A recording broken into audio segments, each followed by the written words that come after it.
देखिए, पूरा देश जानता है कि राहुल गांधी जी का दूसरा नाम पप्पू है और हम लोग गांव घर में पप्पू उसी को बोलते हैं जिसका दिमाग पूरा विकसित नहीं होता है।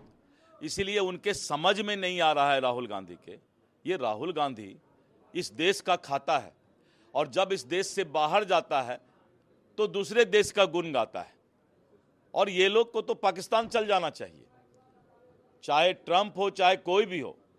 अगर दो देश में युद्ध छिड़ने की स्थिति आती है तो विकसित राष्ट्र का फर्ज होता है कि उसका जो है हाल निकालें, रास्ता निकालें।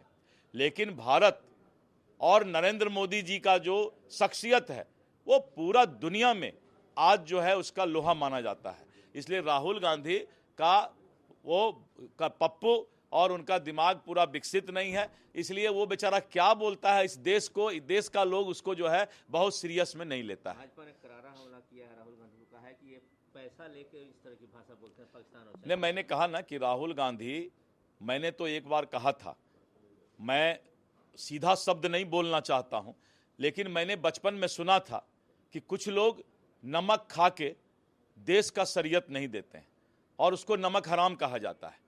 तो इसलिए राहुल गांधी जो है उसी श्रेणी में चला जाएगा अगर इस तरह की भाषा बोलेगा। और राहुल गांधी का पाकिस्तान और चीन के साथ क्या रिश्ता है इसका खुलासा करे राहुल गांधी।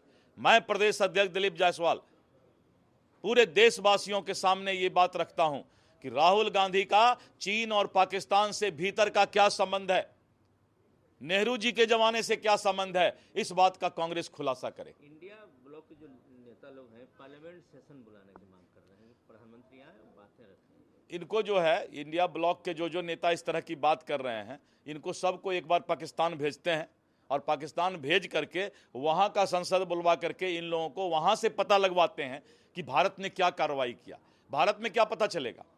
भारत के संसद में अगर हम कुछ बोल भी देंगे तो जिसका मानसिकता ही नीच श्रेणी में जाता है उसको बोलने से भी क्या फायदा। इसलिए कांग्रेसियों को पाकिस्तान का संसद बुला के पाकिस्तान के संसद में बैठाया जाए और वहां का जब संसद बोलेगा कि पाकिस्तान नेस्तनाबूद हो गया तब इनको जो है विश्वास होगा। इसलिए हमने अनुरोध किया है पाकिस्तान सरकार से कि आप अपना संसद बुलवाइए, हम सब यहां से कांग्रेसी को भेजेंगे और कांग्रेसी को संसद में आप कहीं बैठा दीजिए ऊपरों में और बताइए कि आपका बदहाल क्या हुआ इस एयर स्ट्राइक से, इस ऑपरेशन सिंदूर से। ऑपरेशन सिंदूर की आपने बात की, पंजाब के जो सीएम है बोलते हैं वन नेशन वन हस्बैंड, इस तरह की बातें ऑपरेशन सिंदूर को लेकर कहना है। देखिए, ये आम आदमी पार्टी इसी में उसका नाश हो गया।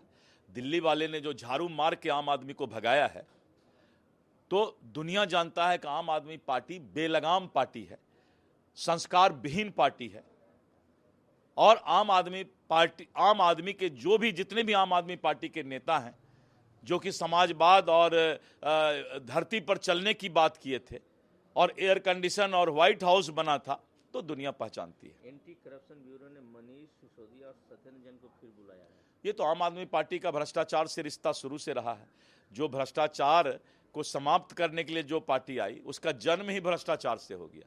तो ये लोग कानून सजा देगा इनको। बिहार में चुनाव है, AIM के जो लोग हैं ये इंडिया अलायंस के साथ चुनाव लड़ना चाहते हैं एनडीए को हराने के। वैसे भी वो उनके साथ अलायंस करें ना करें, वो उन्हीं का पार्ट है, इसीलिए वो तो दिखावटी है, वो सब, उससे कोई फर्क नहीं पड़ता है। आज तक वो कहाँ थे? MIM के जो हैं 5 विधायक चुनाव जीते। ये राष्ट्रीय जनता दल वाले ने MIM को तोड़ करके 4 विधायक को जो है राजद में शामिल कर लिया। तो इसको अपना बेइज्जत होने का कहता है ना कि आदत लग जाता है।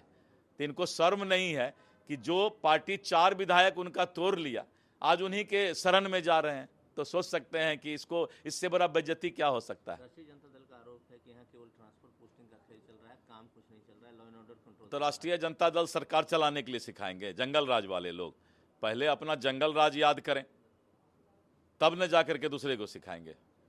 धन्यवाद।